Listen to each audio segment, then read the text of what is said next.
How exciting. 4 o'clock Wednesday. It comes upon us like a special feeling. It's an energizing, energetic feeling. Here we are.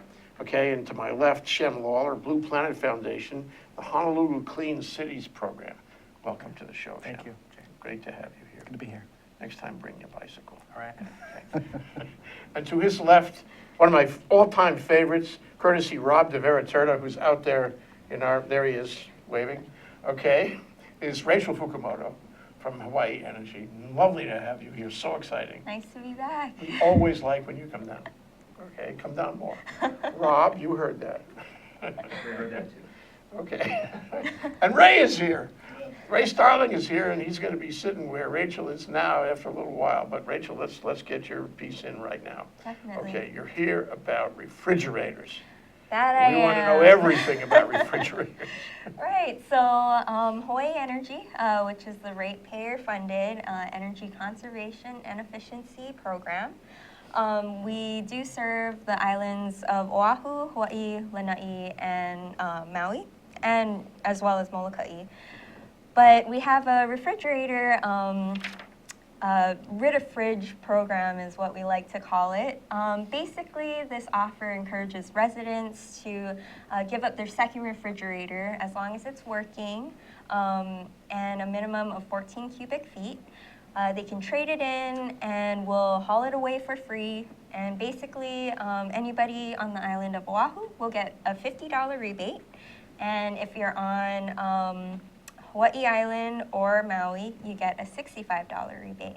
And so we're also pairing up with the food banks on those 3 islands as well. So the ratepayers, what they can do is check off a little box on their application and donate their rebate to the food banks. Cool. Yeah. So it all goes. It's easy and neat. Very, very easy. And so actually this year, the Maui Food Bank received just about $1,100. The Big Island got just a little bit over $2,000. And the Hawaii Food Bank, part of Oahu, got almost $4,000 in donations. Okay, so why? You're trying to change conduct here. Yes. Trying to change the way people behave themselves every day. Right. How does this change conduct? So because we're taking your working refrigerator away, or working second refrigerator, I should say, basically that's taking the second refrigerator off the grid, we're hoping, for this rebate. And so you're saving just about $300 annually by turning in that refrigerator or freezer. Cool, cool. Yeah. And I guess the second one is usually the older one, and the Right. older one is going to be less efficient. Yes. So it just sits there churning all day, using up all that Exactly. electricity, and you don't really need it. You don't need it, right? Right, right. Why don't you need it? Why can't I put my pork roast in there and let it sit for 6 months? Well, we want you to be efficient. So, I mean, in every aspect of the matter, you can, find a way to fit everything into your first efficient Energy Star refrigerator or freezer. So, It's a small price to pay to Yes. live in the 21st century to have Definitely. only one refrigerator. yes, And they are better these days. Yeah. they are. Yeah. So what do you do with the old one when you take it back? So what we do is after a hauler picks it up curbside for you for free, they'll go and they'll recycle the refrigerator freezer for you. What does that mean? So they'll take it, I believe it's out to Kapolei, recycle the refrigerant and some of the copper and cool. other parts. It's really important to do It that. is very important, and I think they do take the leftover parts away and take it to the H power plant. Okay, good. Good. So how do they start this process? What do they do? Right, so all you need to do is call the number 537-5577. 537 5577. 557. Yeah, 7. Dyslexia is a terrible thing. Yep, so 537-5577. Just give that number a call, schedule a free pickup, and as long as it's out curbside, we'll haul it away and they'll give you an application. Fill out the application, and as long as you mail it in to Hawaii Energy in 60 days of your pickup time, we'll send you the rebate. Great, great. Yes. So how long is this program going to last? So we have started our new program year. So it'll be available all program year up until July 2016, Okay. or until funding lasts. Okay, Rob DeVeraturta, she's great, Rachel's great. Ray Starling, I want to mention that to you too. She's fabulous. But I'm going to demonstrate for you that it doesn't stop here. You know, we have about 8 minutes left before we have to take our first break. So I would like to sort of initiate the interview, okay, of Shem Lawler by asking Rachel to ask him what comes to mind. Remember, he's in the civil planning, what do we call it? Urban planning. Urban planning, and he's in transportation. So why don't you sort of take over for a minute and see where your curiosity takes you. Be kind to her. Shem. Right, I'll try. So let's see, the first thing that comes to mind, and I'm sure you get asked this a lot, rail project. Is that something that you guys are focusing on? Well, we're not really focusing on that right now, that we're assuming that that's taking place. Right. We do think that the rail project is going to be a huge asset, more so a tool that we can use to achieve a lot of the goals that we're aimed at, or that we're aiming to achieve. I mean, fixing the traffic out there. Well, on that's Farrington Highway, for certainly that's example. one of the issues is I'm traffic only congestion. kidding, it's a joke. But yeah, that's something that we definitely support electrified transportation. We definitely support public transportation. But building a rail project is only part of the battle. Just like I say, it's a tool. So if I were to give you a computer and you had reports to write, the computer's not going to write the report for you. You have to do it. And in the same way, there's a lot of things that we have to do to incentivize people to own fewer cars, drive less, to drive more efficient vehicles or clean fuel vehicles. And so a lot of those policies those are the kind of things that we're working on, is to really, from the grassroots up, affect change in transportation. Right. So I guess my next question is, in the scope of urban planning, I know especially here in Hawaii people like their cars. They like to commute, they like to drive. Is there anything on the horizon of urban planning that'll help alleviate that in terms of clean transportation? Right. So there definitely is. So to back up a little bit, in terms of people's individual attitudes towards whatever mode of transportation they want to take, I think far more important than individual attitudes is the social norms and the physical environment of the place that they're in. So for example, if you take somebody who's from Hawaii and you drop them in Manhattan or Tokyo, typically they're not going to seek out car ownership and continue driving because that's not socially normative, nor is the environment necessitate driving, right? So if we can begin to change the physical environment, provide transportation options for people in Hawaii, and we can start to change what's socially normative, I think that even people here can give up their cars. In terms of what's coming down the pike as far as transportation options locally, one of the projects that we've been supporting is bike share. Have you heard of bike share before, Rachel?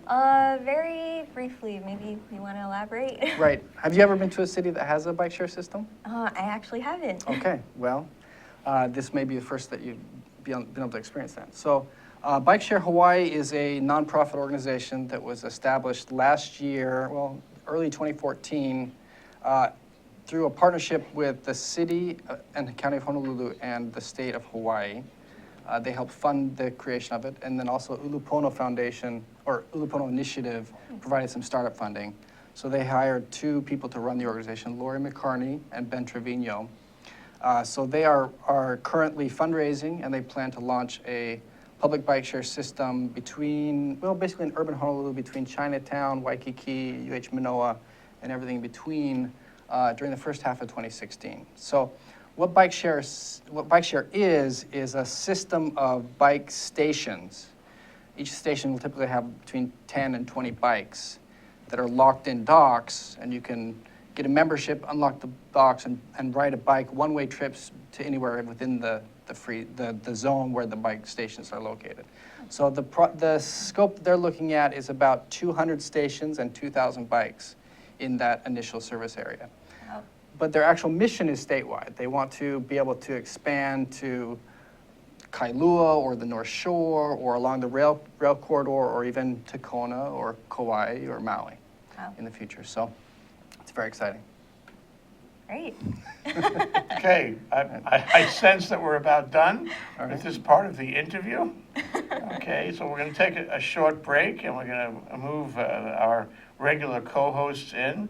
But let me say, Rachel, you did a beautiful job in asking these questions to Shem. And Shem, you were very kind. Thank you. And also very responsive. Okay, we'll take a short break. We'll be right back. You'll see. Wait till you see what happens next.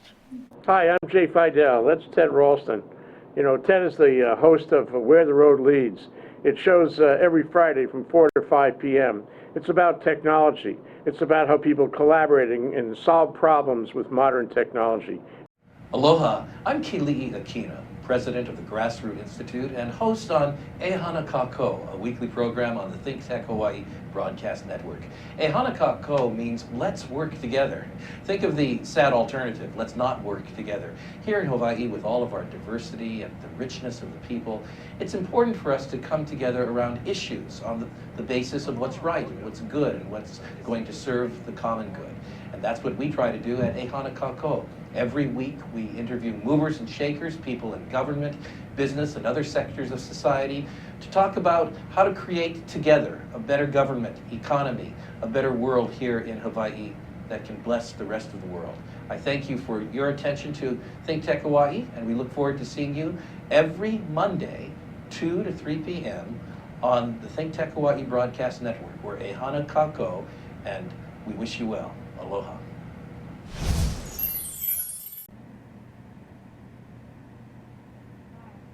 Aloha, my name is Miley Scarpino and I'm the host of the Empower Hour. If you're interested in health, nutrition, fitness, here on the island of Oahu, want to learn more about places to train at or different trainers available, then watch my show on Fridays at 3. We have a great time and I hope that you'll come join us. Much aloha, now go get swole! Aloha, my name is PJ and I'm the host of Hawaii Sports Update. I am very interested in local sports and that's why I host the Hawaii Sports Update show. I bring in guests from Hawaii, I bring in guests from UH, I bring in guests from the community, I bring in big names, I bring in small names, I bring in all names that are community related and doing positive things, sports related in the community. Come join me every Tuesday at 1 p.m. here on Hawaii Sports Update. You can also join me on my golf tournament, the first annual PJ Sports Radio Show golf tournament. It's going to be held at Coral Creek. For any information, go to Think Tech Hawaii, INC, and friend us. The PayPal and a summary of the event will be right there available for you. And don't forget to tweet us. Aloha, my name is Josh Green. I'm a senator from the Big Island in the ER position. Every other Tuesday, I get to host a show here on the Think Tech program about healthcare. We call it Healthcare in Hawaii. It's really enjoyable for me to bring other healthcare leaders from around the state to talk about our pressing issues. Hawaii has long been the health state, but we need to keep up the momentum, the inertia, and with your help and with your participation, we can come and share all of the big issues that are pressing day to day. Thanks for joining us every Tuesday, alternating weeks, from 2 to 2:45. Okay, we're live. We're not fooling around. I told you we're not fooling around. It's a serious discussion. Serious, very serious. And you know, just as Rachel Fukuda, was brilliant in the questioning, the third degree questioning she gave Shem earlier, you can ask questions, you can make comments by using the magic word. The magic word is our Twitter address. It's ThinkTechHI. So we'll read your tweets on the air. We'll thank you. We'll make you famous. So send us a tweet. Say something. Send Shem a tweet. Make it a hard question. Tweet, tweet. I relish the hard ones. Okay, so I like to sort of roll it back a little bit. Now, what I understand is you took a urban planning degree at UH. Correct. And you work for DPP, that's Department of Planning and Permitting. I mean, what an incredible background to be involved now, to really have a position on this issue of transportation, which I know Sharon thinks about most days. I'm so pleased that we're moving forward on it. It took a long time to get the engines going. But We've been talking about it for how many years? About 3, So now 4. you're here and we have you. Whoa. So you must have been thinking about all those years exactly what you would do if you ever got into a position where you could actually affect things. Right.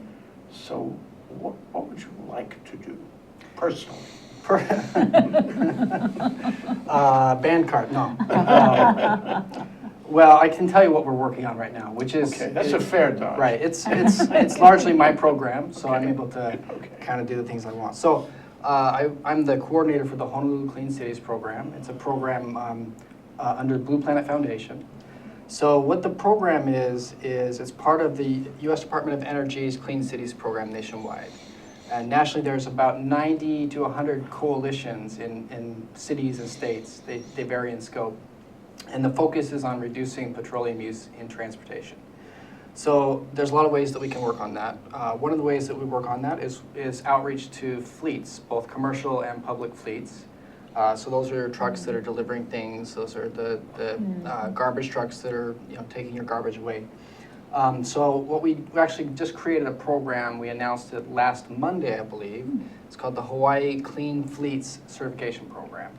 And it's modeled after the LEED certification program where there's a platinum, gold, silver, and certified level. Blue Planet. It's Blue Planet. That's pretty ambitious. That's right. No? Yep. So we actually sent the application and program description to about 300 to 400 fleets statewide. And the application deadline is the end of this month, which is what? Friday? Yeah. Friday. Soon, Yeah, at the end of Friday. That's right. It's For all Friday. practical Right. purposes, yeah.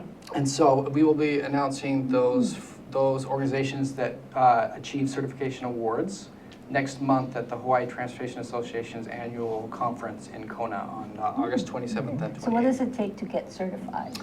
Well, we have a number of criteria. We're looking at two kind of realms. First of all is alternative fuels being used. Those are things like electric vehicles, biodiesel, biofuels, hydrogen. Not a lot of hydrogen being used right now. We're looking at the fleets that are using those fuels. We're also looking at efficiency measures. So there's different technologies that you can install in vehicles that help to reduce energy usage. There's also right sizing of fleets. There's a lot of strategic things. So right now we're somewhat subjective in some of the criteria, somewhat more rigid in others, but we'll be judging them based on these, it's kind of complex, but stratified levels of efficiency. Does one of these levels involve the efficient use of fossil fuel? That's part of it, definitely. So if you use fewer gallons per mile driven, that definitely feeds into the. So do they have to write something up, like this is how much we used before and this is what we're saying? Or Right, so something like that? they're reporting to us about the size of their fleet, number of vehicles, number of vehicle miles traveled per year, the types of vehicles they have, so there's different classes, and then we're going to make an assessment based on that. Okay, so you're trying to change conduct here. Correct. How does this program, this coming transportation program, well, the one you started already, Right. how does that work? How is that going to change conduct? Right, it's a good question. So similar to the LEED certification program, it's voluntary, but essentially what buildings get, or neighborhoods, or any entity that applies to LEED certification, what they get is something that they can put on their storefront or on their trucks, or something that says we're responsible citizens, we are reducing our footprint on the environment, on the state, those kind of things. So at this point, it's basically just a motivating factor, a good You citizen. don't get any kind of type thing, award, right. I mean, like, money or anything like that. It's just like the insignia. Prestige. Correct, The prestige, yeah. reputation is, That's right. I'm green. That's right, at this point. I feel an award coming up. Never forget the But- power of awards. That's what we right. learned. Transformational achievement, That's right, you know. transformational achievement. We're always looking for Referring to transforming. Clean Energy Day 2 weeks ago, where we gave transformational Yeah, awards. we're looking at people who transform. Right. Yeah, so this looks like an award. But this also has a direct effect too. I mean, if you say we're gonna treat you good and make you famous, Right. then maybe some company, some fleet, whatever, some Right. group of drivers will decide they want to put a little money in. They want to you know, maybe buy a truck that's not the kind of truck they would ordinarily buy. Correct. Or who knows what. Right, right. And it just raises awareness. So a lot of fleet managers, specifically maybe smaller fleets, don't even know that this program exists, and maybe this kind of gets them thinking about some kind of things that they could do. Awareness, raises Right. awareness. Raises yeah. awareness. Would you ever give them a cash incentive for taking another step? Me personally, I would not do that, but if there's funding through various grants or those kind of things, that's definitely something we'll be exploring in the future. Do the feds have any kind of program where they actually can give you incentives, you know, sort of like the things that happen at like HE, Hawaii Energy, and some of the other incentives that were federal incentives? There are similar green fleets programs nationally. But do they? But they're similar to the one Incentives. we kind of set up, except for they don't have the same stratified certification levels that we're set Well, up. that raises the geographical comparison question. You know, everybody always says that Hawaii is way ahead. I've become, you know, skeptical about that when they say that these days. Right. Where are we in transportation? Because, you know, Sharon was trying so hard to make this sort of a state Well, it is. state It's now, initiative, it you know? is, Right. isn't And it? Sustainable it is, to some transportation. extent, it is right now. Right. But where are we vis-à-vis other states? Where are we vis-à-vis the country? Right. So Excuse me. yeah. Ca- Expand that. Where are we in relation to the rest of the world? Thank you. Right. Thank Yeah, you. Sean. two. Well, Those are Race two stuff. very, very different questions. Right. Let's try our Right. country first. So we'll start with maybe we're compared to okay the with our other US. country. Global. Global.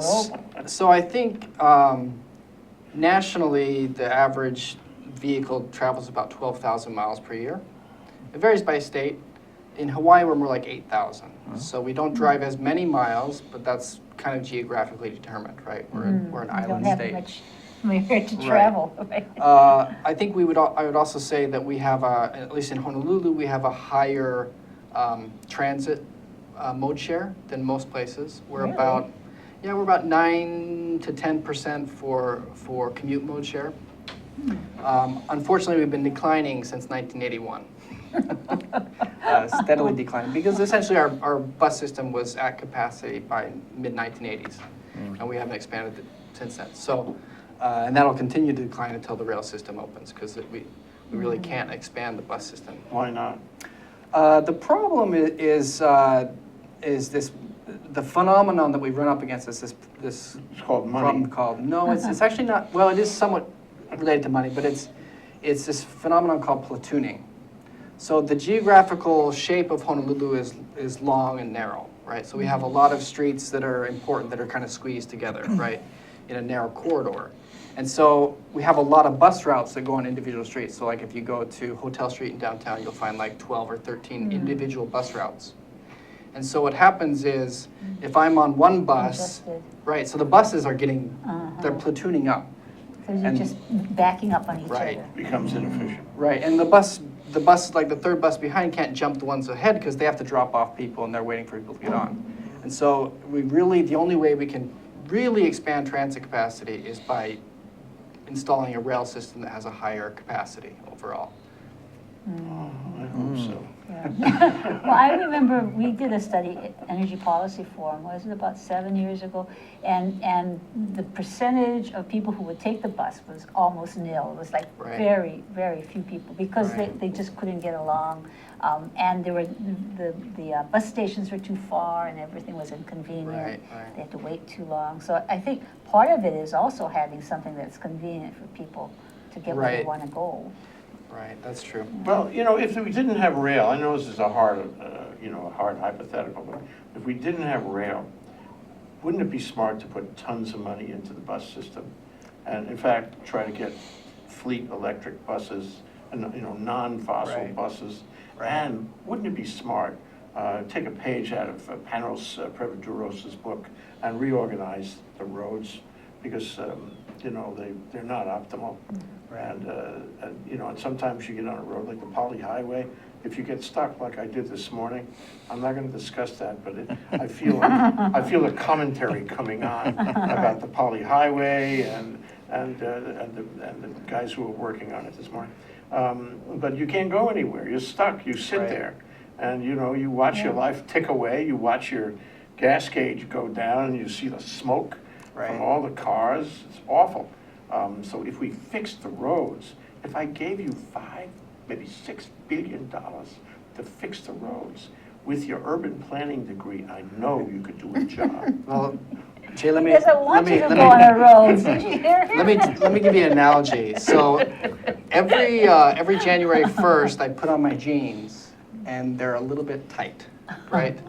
And whenever you have that situation, there's two possible solutions, or the proposed solutions, or problem definition is really what I'm trying to get at, is that first problem solution is, or the problem definition is that there's not enough jeans. There needs to be more denim. The second possible source of the problem Write this down. is that there's too much of me, right?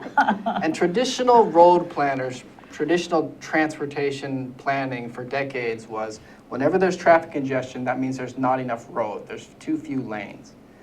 But the problem we've learned over decades that widening roads doesn't really solve the problem in the long term.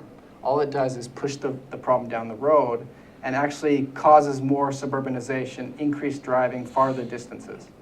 And so there are a lot of traffic engineers that are kind of stuck in that mold. They're stuck in, let's find ways to get more cars into downtown faster. It's like shooting heroin faster into your body, right? It really is. It's kind of like a drug. And so what I'm trying to do is say, no, there's not, the problem isn't there's not enough denim, it's that there's too much of us, right? We need to lose weight. We got too many people driving. I know what you're getting at. There's too many bloody cars. That's right. That's the problem. Okay, so, now remind you, there is a very substantial dealership network out there. Sure. Of There are guys plenty who of them. wouldn't easily give it up. And there are people who spend a huge percentage of their incomes on cars and trucks and all these Fancy cars. with those windows that are Right. smoked windows and everything. They have everything inside, everything, and they spend incredible amounts of money on these vehicles, and they're wedded to these Right. vehicles. It's a spiritual wedding. Right. How in the world, this could be the discussion for our next quarter here. How in the world do we get them out of that? How in the world do we make fewer cars in, say, Oahu? How do we do that? I think How do we make people go on diets? I think it's actually Reduce the number of cars. I think it's actually pretty easy. The first thing that you have to do is give them alternatives. And right now we don't have very many alternatives. The bottom line is Honolulu is not an easy place to live comfortably without a car. I know because I've been doing it for a decade. Right, it's not easy. We're starting to add some alternatives. Car sharing has now arrived on the island. There's a couple companies. There's Zipcar is here, Enterprise Car Share is here. Car2Go might be coming in the near future. So these are alternatives that, so for example, maybe you can take the bus or bike to work, but if you need to have a car to run errands or to do grocery shopping, then you have to buy a car. And if you buy a car, because the cost structure is high fixed, low marginal, you're going to drive everywhere, right? And so if we can meet that critical need of grocery shopping or running errands with car sharing, then a lot of people maybe don't need to buy cars anymore, or they can own one fewer car in their household, right? And so if we give them more alternatives like that, car sharing, bike share is going to be coming next year. The rail will be coming down the road. It's a faster, more efficient public transportation system with a lot more capacity. Let me offer you that's Sure. a carrot approach. Right. You're offering another alternative right. that is arguably sweeter. What about the stick approach? Like in Singapore. Right. You want to buy a car, you want to buy a $25,000 Honda, sedan, going to cost you $125,000. Right. So ante up. And a lot of people are not going to buy cars when they have to spend that much money. Right. I'm not suggesting $125,000 here, but I am suggesting a stiff tax Right. to make it less desirable to have 3 cars in a 2-person family.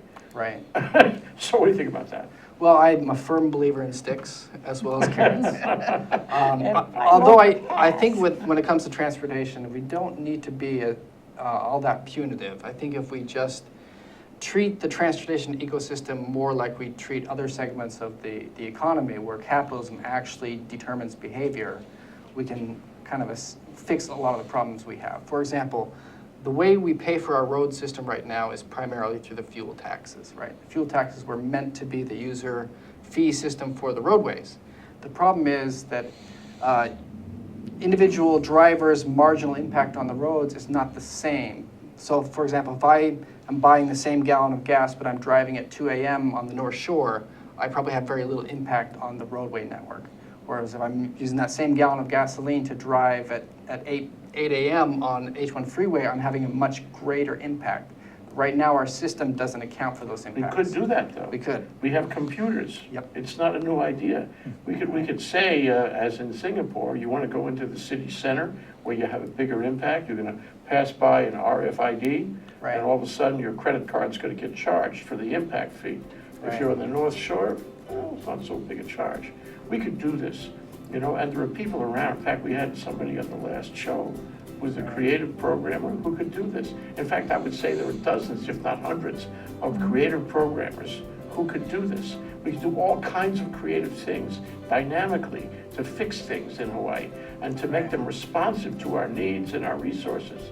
And the question after the break for you, Right. special Shem Waller is going to be, how come we haven't done that already? Right. Don't answer that. I have the answer. I've got another question Oh, for another him, question and it's for one I tried to ask earlier, but maybe a different way. Who's doing it right? Who do you look at and say, wow, Right. they got it right, we need to do something like they're doing? All right. When we come back, Right Yeah, after break's the break. coming up, right? Wow, Now. this break, this is a tough one because we have some great questions coming. That's Shem Waller, Blue Planet Foundation, Honolulu Clean Cities, and he's an urban planner, you know, this is really important. Okay, Sharon Moriwaki, co-chair of the Hawaii Energy Policy Forum and co-host of this show, and Ray Starling, Hawaii Energy. That's the company that's run by Rachel Fukuda. that's right. Really powerful stuff. And he's also a co-chair of this show. We'll be right back. Aloha, my name is Jim Shawn, and I'm host of a show called Education Movers, Shakers, and Reformers. Each week, live streaming at noon on Think Tech Hawaii, we interview people who have special insights into education from early education through K-12, all the way through higher education and beyond. Both public and private are areas we're interested in. We dig deeper. We try to find out what it's really like to be involved in making change, advocating for it, how you reform, what people's philosophies are in reforming it. As I said, we're live streaming every Wednesday at noon on Think Tech Hawaii. And later on, you can find these interviews on YouTube and on the Hawaii Educational Policy Center website. We hope you join us as many times as possible. Aloha. Okay, we're back. And that was a very chock-a-block break because they threw a lot more questions at poor Shem here. So Shem, why don't you tell us what questions you prefer to answer and then answer? Okay, I'll answer your question first, Jay. Your question was why aren't we doing those kind of things like toll roads and whatnot? So I think the simple answer is that they're not politically popular, right? And so if you're a politician and if the Department of Transportation needs more funding for the roads, you have to think really long and hard whether or not you're willing to take the political hit of raising the fuel taxes during that cycle. And the reality is that hasn't been happening, not just in Hawaii, but across the country. The federal gas tax hasn't been raised in a long time. Vehicles are getting more and more efficient, and drivers are driving the same amount, essentially. And so the revenue stream versus the costs are going different directions. So we do need to find something. But that's this. Like political will. Right, political like will. Courage, the old-fashioned kind. That's right. Yeah. Exactly right. Courage. So, Ray, your question was who's doing it right? Who's doing it Who's right? doing it right? So, I lived in Japan for a couple of years, and I would tell you that they've been doing it. When it comes to transportation, they've been doing some really good things for decades. So, the first thing that they did the first mistake they didn't make that we made is that they realized that cars were the most expensive and the most space using form of transportation available, around. And so what they did is through their banks, they controlled where the capital could go. They kind of prevented it from going into as much capital being liquid for purchasing homes and purchasing cars. They also had very, very high registration taxes on cars for decades. And so that really discouraged car ownership. And then the second thing they did is they charge a lot of money. There are no free highways in Japan. So right now, the average cost of driving on the expressways is about $1 per mile equivalent. Wow. And they've been doing that for decades. And if you go to Tokyo or anywhere in Japan, the roads are immaculate. They're very clean, very well, and there's no traffic. Even in Tokyo, there's very, very few cars on the road. Everybody So- takes the train. The Right. train is Yeah. excellent Yeah. It's a too. great It's on alternative, yeah. time. That's right. Yeah. That's right. We have a Twitter. We have a Okay. tweet. Oh, okay. Twitter. Mark Ward has sent us a tweet, and I read it. Thank you, Mark, for the tweet. How do you remove the politicizing of energy efficiency? I guess that's what you were talking about. Right. And awaken people, and I guess that means the public, to energy challenges in a way that inspires action. And I guess that means both on the political and the public side. Right. You wanna That is thank a you? good That's a question. good question. Thank you, Mark, for that. Is that for We'll let me? Shem answer it. You said you wanted a challenging question. Right. Well, I'm a veteran of city government. I worked for the city Department of Planning and Permitting for 6.5 years. So I understand very much the political side of things, the bureaucracy and the political implications of different policies. I would say that it's very difficult to remove the political aspects of things because if you start to remove things, for example, if you take the determination of what the gas tax is away from politicians, then to some degree you're removing transparency from the public. You're removing the ability of the public to have that influence.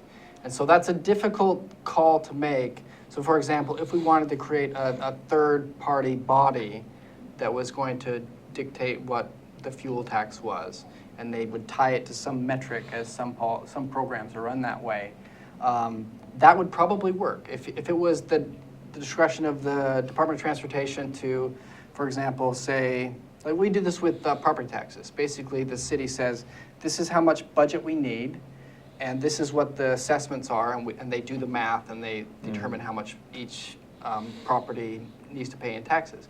What was it called? Revenue neutral, I think. something Right, like that. right. So if Doesn't matter how much money you're getting, you make sure you're getting enough. right, so if the Department of Transportation needed X million dollars per year and they anticipated this many gallons of fuel being used, they could redo the gas tax every year. And that would be an efficient way of doing it. But that would be very politically difficult to tell. You'd be telling the public, we're going to take this out of your realm. You don't have the power to vote out a politician if he or she raises the taxes or whatever. So there are, give and take on both sides. But I'm in favor of doing those kind of policies because I think it ties behavior, transportation behavior, to actual costs. And right now we're subsidizing all modes of transportation, not just public transportation, but also driving and airports and everything, because those kind of decisions are they're easier to kick down the road than they are to deal with in the present day. For the fuel tax, because the revenues come in by more you drive, the more gas you use, right? So it's the incentive is there, but it's there for the wrong thing, right? It's there for driving more. Correct. So that the state doesn't want to give up its share of the fuel tax coming in because that fixes the roads. That's exactly right. And actually, I'm glad you brought that up. We've been working with the Director of Department of Transportation, Ford Fujigami, quite a bit. He's actually taken the initiative to create a sustainable transportation working group. It's made up of a lot of entities, all the counties, various state agencies, a lot of the private sector, to try and address sustainable transportation issues. And he has mentioned on several occasions that we're willing to take this step. We want more sustainable transportation, but just understand that every gallon of fuel that is reduced actually hurts our bottom line. And so that he's aware of the problem, but they're still, to their credit, they're moving forward to try and improve. Well, after a while, you can't rely on Right. fuel as a source of revenue. You have Right. to take it out of So the is general the- fund. So the Clean Cities, the federal Right. is this network, are they doing anything in terms of legislation on the federal scene to actually change that equation so that, we can become more efficient fuel-wise? Unfortunately, they are doing a lot on improving fuel efficiency, but unfortunately, Not they're on the not fuel dealing tax. with the funding picture. A lot of states have started investigating this problem. Oregon, for years, has been investigating with vehicle miles driven tax, or a fee that you could tie to. There's a couple ways you could do it. You could do it with a GPS monitor that actually monitors how many miles you travel. One way that's been discussed here locally that's been kind of a potential strategy would be to just every year when you register your car, you Look at check the vehicle odometer and do the difference and charge a rate. And so the equivalent rate to match what is coming, the revenue that is coming into the state would be about 1 cent per mile driven. So if you drove 8,000 miles a year, it would only be $80 essentially. So it's not, I don't think it's that big of a deal, but I think that it is a dramatic shift away from what we've been doing since. Well, we're going to have to 1940s. because there are people like us that don't buy any gasoline. Right. True. And How we're do you kind of getting equalize away. Electric vehicle. Right. We're getting away with I know, free yeah. transportation. And we're using the roads. Right. Would you return to a tax credit for EVs? Well, this is my stance on that. Absolutely, I think that tax credit and other financial incentives for EVs are important because we do need to make the shift away from petroleum. We spend about $2 billion every year in the state importing fuel for our vehicles, and that does hurt our economy. So there is justification for subsidizing EVs.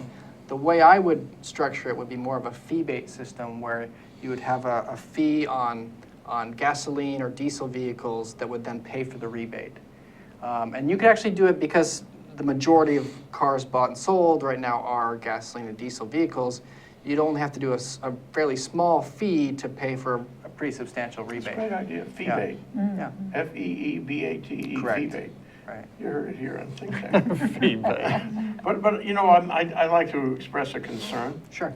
And since you have been in government, well, since we all have been in government one way or another, I'll frame it in that way. I mean, I find that in Hawaii, that initiatives that are not completed in a fairly short time, within, say, call it a reasonable amount of time, are by definition dead. They die for the lack of it. Why? Because the news cycle moves on. Because the fickle finger of news and interest and public attention moves on, and everybody forgets what they decided to do. Over and over again. We don't have enough time for me to give you all the examples I can think of. And that's what I worry about in transportation. It does require changing conduct. It does require affirmative government action or combination action Right. like the fee-bait, okay? But unless we do it in a fairly reasonable period of time, fairly soon, it will die. That's a good point, Jay. The thing I would say about that is that politicians tend to respond to what their constituents want, right? So, for example, the King Street cycle track, we have a mayor and an administration that kind of stepped out a little bit. They did something on faith. They acted. There's not a lot of cyclists in Honolulu, so there wasn't a huge constituency pushing for great bicycle infrastructure. There is some people, but it's not a huge constituency. And so the mayor showed some initiative with that. But I think you're right. I think we have these 4-year cycles, and a new mayor, a new administration can come in and they can totally reverse things. And so what I think is critical is that you build the capacity within the community to demand those things. So for example, one project that we're working on, Blue Planet, is what we're calling the Waikiki Minimum Grid Project. So Bike Share Hawaii is going to be launching 2,000 bikes in urban Honolulu next year. And we're concerned that the last thing we want would be a tourist in Waikiki being injured or killed by a bus, or a tour bus or a city bus or something of that effect. And so we want to make sure that Waikiki is has adequate infrastructure, because that's where a lot of the bikes and a lot of stations will be located, in the densest area, right? And tourists are the worst riders, you know, they're. Well, they are maybe unfamiliar, right? I don't know if they're the worst, but they're Oh, I some know, there are some right. people right here. Right, right. But it's a general group Right. of people, yeah. So what we've started to do is we got a group of people, Hawaii Bicycling League, Bike Share Hawaii people, Department of Health. We got a big group out there. We biked around Waikiki and we discussed a lot of different alternatives for transportation, for bike infrastructure. And we purposely don't want it to be a city plan. We want it to be a community plan that we get buy-in from, like the Waikiki Business Improvement District, The hotel. from the Improvement Association, from residents. And we really refine it, and then we deliver it to the city and say, this is what the community wants. And I think those kind of initiatives are really important to maintain continuity in these kind of efforts across administrative lines. That's great. That's a good. great approach to it. Regrettably, we're at a point where we have to hear from Ray. I didn't mean that the way it came out. Regrettably, you hear from Ray. Regrettably, yeah. we Ray, have you to have leave, 40 and so seconds, we have okay, Ray to summarize and make some summarize. sense out of all this discussion. Well, yeah, there was such great discussion. I did not get to jump in on some of the things that I had prepared myself and wanted to ask you. And I You know. have to come back. I know You my have to come colleague back. here You would have to want come to back. ask you because some of us are reaching the point where our electric vehicles don't have the range that they used to have, and where Right. we didn't have range anxiety before. We're beginning to pay more attention to, you know, where the gauge is when we're trying to get home. And I have suddenly discovered that we really don't have enough convenient charging stations to make me feel comfortable in certain situations. And next time when we have you back, I would like to dive into that, because I believe that's going to become more of an issue. That's the And aging having some EV. consistency in what it takes to get one to give you a charge, Right. either free or a credit card or something that's consistent. Right. I think just piggybacking on that, the next time you come back, we'd like to see a comprehensive plan, sort of how the bike share, the buses, Right. you know, EV charging stations, so that, you know, you actually have like Right. dot, here are the things that are going on, even in a Okay, small I'll give you a area. comprehensive plan for the Right. show. The show, regrettably, everybody, Okay. is about over now. But you will come back, please. Well, and we Yeah. can talk about, we are doing a lot on the EV front, particularly with workplace charging. Oh, I think that's that's great. the next big push, so we can talk about that next time. I can't stop this. No, this is good. You keep That on is moving Shem into Lawler, different- by the way.